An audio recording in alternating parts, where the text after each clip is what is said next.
Well, guys, we're going to review another horror movie called The Monkey. Now, this does not feature CGI apes, this does not involve British singers, this is a horror movie. So it just came out. This one was actually really cool. Before it even had its standard release, I actually had the rare chance to see it early. AMC Theaters was having some early screenings, so I got the chance to see it a little bit before the movie came out. So it was a great experience being able to see it, and let me tell you, this was a really cool movie. This isn't what I expected, but it exceeded expectations. When I see the trailer, there were moments in the trailer that looked like there could be some funny moments, but it looked incredibly scary. It was not that. This was not incredibly scary, really, at all. But it did have its very dark, serious moments that it needed. But the comedy sort of got to, I would say, shine in this movie. It was difficult to describe, so I'll do it the best I can. The comedy is so in there, and sometimes it's subtle, sometimes it's so in your face that the repetition is just what's funny. So this didn't rely on one-liner jokes to be funny. It's just the way the director sort of crafted these scenes and the way the writers sort of wrote the characters how to interact is what made it funny. So this is not just lines of jokes, all right? This is actually a funny movie, and it's not filled with comedy. There is its very serious moments, but I think this movie could have blended both, and I think it really worked for this. So let's sort of get into it. So these two brothers, Hal and Bill, they come across this toy monkey, and they don't really know what it does. And if you've seen the trailer, you know this monkey gets things killed. And so the beginning sort of delves a little bit into what it does and how it works, really. And these are kids, so they don't really expect to... They're not trying to get people killed, but they're trying to experiment with what it can do. People just happen to die. And so as one person's dying one after another, it gets to this very violent, tense buildup where you're like, oh my god, this character is actually trying to kill this character. And so when that moment happens, and I don't want to spoil it for you guys, when that moment happens, that's what shifts the characters for the projection of the rest of the movie. And so basically what happens is we see in the trailer that there are these children and there are the adults. And so Hal and Bill are grown up in the majority of the present of the movie. And so as kids, after one family member died after another, they sort of, as adults, went their separate ways. I forgot about the monkey. And as you saw from the trailer, they try to basically hide the monkey, get it sent away, and hopefully no one will ever mess with it again. And as we know, the monkey does, in fact, find his way back to life, back into the land of the living, and is killing once again.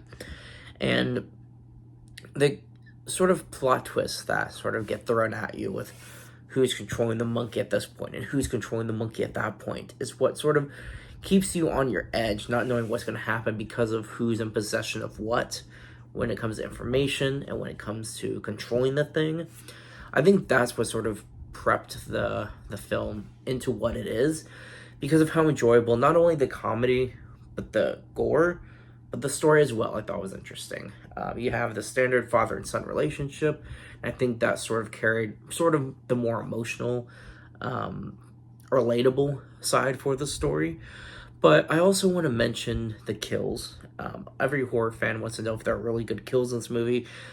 I really appreciated how the kills happened. So this isn't something like Saw or Terrifier where the killer is taking its time killing someone. This is just quick, instantaneous deaths. And the way, whether someone dies and there's all those blood and guts or whatever, just the amount of props and whatever was used, the amount of it that was used, just makes these entertaining. The group that I was in the theater with just found most of them entertaining. It was fun. Some people were laughing. It was a great time. And because the kills were generally, it was cool or funny, it got to sort of hit one nerve or the other. It wasn't, I don't think the kills in this movie ever felt just bland, which as a horror fan, we wanted to sort of push those boundaries but not be so over the top that it becomes ridiculous. I don't think in my opinion, in this movie. Any of that, any of the violence became ridiculous. It was just intriguing because it was kind of clever with what was going on. So between that and the plot, we have these kids messing with this thing to see what it can do. And then as adults, they're trying to figure out how to stop this thing because of what it can do. When it pushes toward the climax, you're fully invested into the characters by now, and you're fully invested into what this movie has become.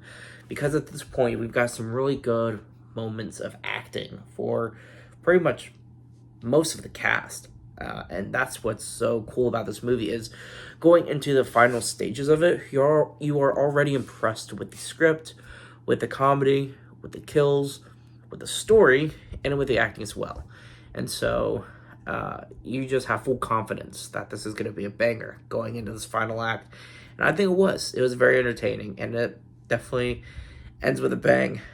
It's a very sort of interesting ending where I just left the theater thinking, well, man, I don't know if they're going to do another movie or not. I don't know if it needs one, but it could be cool to see what they would do. So it's a very, very neat ending. Without spoil, I'll just say it's a satisfying ending, not necessarily for characters per se, but for, as a fan of this movie, watching it through it, by the time it's over, you're like, okay, I'm actually glad with the way things turned out. This was actually pretty cool. And so that's why I really like this movie. Like I said, the acting, comedy, the gore, the story, there's really, I can't think of a complaint about it. There were just a couple of lines where it was kind of dragging, where it's like, okay, they can move on. But those are just a couple of moments. And those moments don't last very long. And one of the two that come to mind were funny. So it doesn't, making it funny, in my opinion, took it away from being annoying. So really, I guess if I had to nitpick it at all, there was only one line that I found annoying in the whole movie. So it's about an hour and a half, roughly in there. So it's not really a exhausting watch. Isn't some 3-hour long horror movie. So it's an easy watch. It's fun and entertaining. It's good acting, good kills. If you have an interest, I'd say watch it. The director's been putting out some really good work. This is a great next installment into his filmography. I'll say that right one of these days the first time. So I enjoyed it. Check it out, guys. Let me know what you think. Keep it digging. I'll see you guys next time.